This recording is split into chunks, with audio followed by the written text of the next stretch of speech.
Hello there, right here we have a brand new 1.17 snapshot. This is 21W05A. This is part of the Caves and Cliffs update, and we have a bunch of new blocks in the game, including new farms like Moss Carpet and Farmable Copper. As always, when a new snapshot comes out, we hop on here to our snapshot testing server, which is open to the viewers. We will be testing all the new stuff during my live stream. Big thanks to Bisect Hosting for partnering with me and providing amazing Minecraft servers and ones for other games. You can find their link down in the description, and if you use the code RAY, you can get 30% off your first month and supports me and the server. I'll see you guys right after this video. We have a new bush-like block in the game. This is called an azalea, and this is actually a real-life plant that has big flowers. There's also a flowering variation of it. There's also the leaf variation of the large plants, which are called flowering azalea leaves.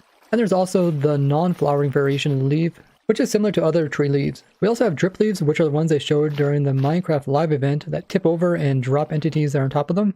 There is a big drip leaf, and there's also a small drip leaf. The small ones need to be planted into water like this. You can see it starts down here, and it actually comes up into this block right here, kind of like a too-high flower. And if you break this, it'll actually remove the water as well. That probably is a bug currently. It can also be grown on clay, so you can place like this. Otherwise, it doesn't grow on other blocks. And these little ones will grow into the big ones. You can also grow the little ones into a big one by bone milling them. Or you can turn a big one into even taller one by bone milling it. Now you can avoid these things from tipping the player off of them by crouching on them or by continually jumping on them. And after they drop you, after a little short while, they will tilt back up again and reset. So it's kind of a nice little clock. If you hit the top of the big drip leaf with the projectile, it will break off. You see it drops an item. The little ones are not affected by it or the stems of these. And there's a chance that a wandering trader will actually sell the small drip leaf, which means we could get this in a skyblock world. And you can automatically bone mill the small drip leaf by using a dispenser and bone mill. And you can use this to grow them too. Guys, we finally got it, the Moss Carpet. That's what they call this new block that we've seen in the Minecraft live event that kind of covers up the tops of blocks to make it look like there is grass. A lot of people have wanted this, that way they could cover up any type of light source without having to use a green carpet. Besides the Moss Carpet, there is also the Moss Block, which has the same texture but on all sides. So people that kind of want the green look of grass to wrap around on all sides of the dirt, this is a good block to use. Just by having 2 moss blocks in your crafting inventory, you can craft up 3 moss carpets, very similar to normal carpet and wool blocks. Now if you bone mill this new moss block, you can actually get these azalea to grow on top of it. And you can also get the moss carpet to grow on top of it. If you look at this grass, this is actually normal grass, but it does have a tag over here on the right hand side where it says azalea log placeable. It means it could probably be placed on some azalea log that we see probably on the ground. And it also has the tag Lush plants replaceable. There I just got these 2 little azalea bushes, and they do blend in very well with the moss block. You can see the transition. There I got some flowering ones, also got some moss carpet. So just by shifting the floor, you can make all these blocks pop off for an automatic azalea and moss carpet farm. And you can automate the process of getting these blocks with the dispenser and bone mill. So make sure you guys are subscribed so you don't miss out on upcoming videos where I show off these new 1.17 farms.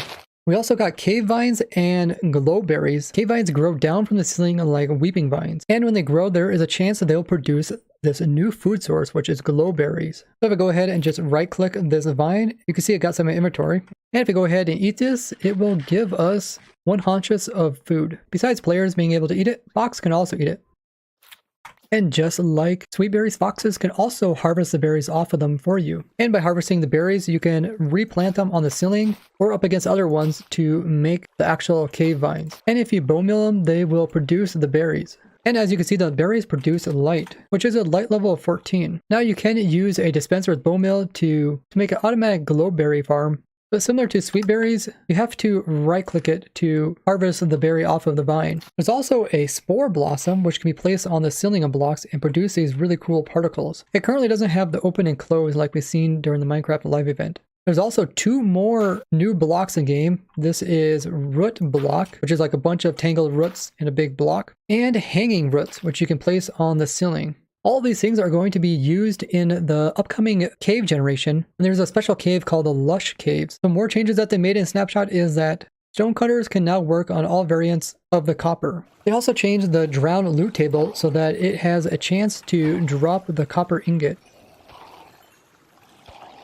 There you see, we just got one. Now this replaces the gold ingot in the loot table, but it has to be a player kill in order to get this. This is pretty awesome, so now people can actually get large amounts of copper without having to solely depend on mining it up. So you can use one of my super fast drown farms to obtain large amounts of this. They made some changes to powder snow, so flame arrows now get extinguished when they go through them. Looks like it's a bit iffy. Sometimes it works when going through it, sometimes it doesn't, but if it like collides with it, then it definitely goes out like this one. Another change it made is that skeletons will convert into strays when they sit in the powder snow. There you go, you see it converted over. Powder snow is now pushable.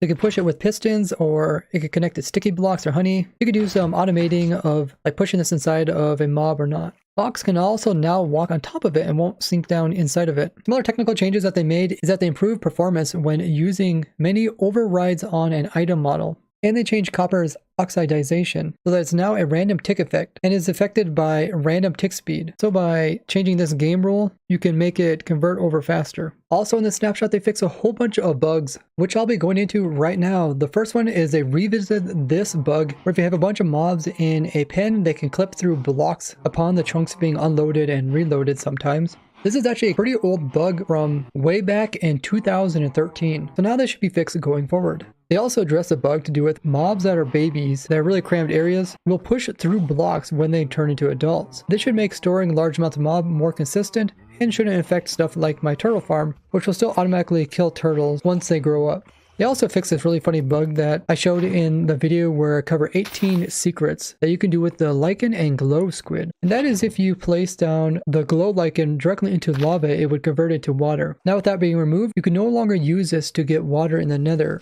So if you want to do this in survival, you would have to update to the previous snapshot, get some lichen in a cave, and then get some water in the nether before updating to the full release of 1.17. In the newest snapshot, they fixed this problem that we had in the last one with these shulkers rotating weird directions, which looked really funny. There was a problem with the debug world. This is a special world that you can access by holding down Alt when flipping through the world types. When loading this world up, you see that you actually spawn way down at the very bottom of the world at Y level 2 instead of being at Y level 70 where all the rest of the blocks are at. They also fixed this annoying noise when stuff is inside of water and lava at the same time. You can hear it constantly makes this sizzling noise. And this is the fire extinguish noise. There was a weird bug to do with the pufferfish. When it get unloaded and reloaded, the hitbox of it would actually change. We would sometimes see this in our world here where we have all the different entities in the world sorted by size. When force updating servers from older versions, there would be an error for unable to resolve block entities for item stack, which has now been fixed. Next one has to do with small babies hopping through small gaps like this. When they would hop up here, they could sometimes take damage, despite their suffocation point being below their hitbox, which is the red line compared to the white line. Now this affected baby zombies, piglins, husk, villager zombies, and baby villagers. They also fixed a similar suffocation problem with baby cows and baby llamas, as well as with baby turtles. They fixed another desync bug, which is if the player would dismount while standing on farmland while riding a horse a boat, and the farmland turns into dirt.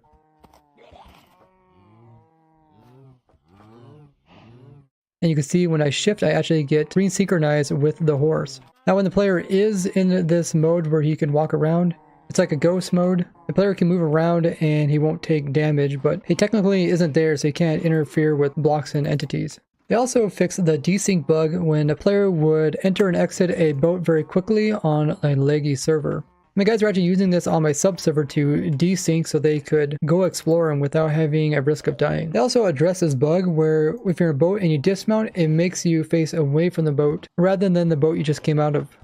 There was a problem to do with large amounts of copper blocks causing lag, which when a server would try to do its world save would make it take forever. And this is probably due to copper scheduling the changing of the variations days in the future. They finally fixed this bug that we talked about with my snow farm, which is sometimes when it snows, it actually puts water into these like it's raining here instead of snow, even though we are definitely in extreme hills and quite high up. Also during our streams, we did update our powder snow farm to be like our lava farm where we have one in every single row.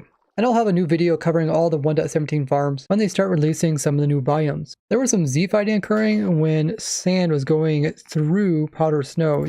Z-fighting is just when the game can't decide which one to show on top. By far the most bug fixes in this version has to do with the skulk sensor. Now when you're in boats, it does activate these things, and now they added it so also being in a minecart will activate them. Bell ringing has been added to their detection as well. So has drinking milk. Filling cauldrons with liquids will now also make vibrations. Fire charge setting fire has been added, as well as extinguishing a campfire. Endermen picking up blocks or dropping them will also be noticed by them.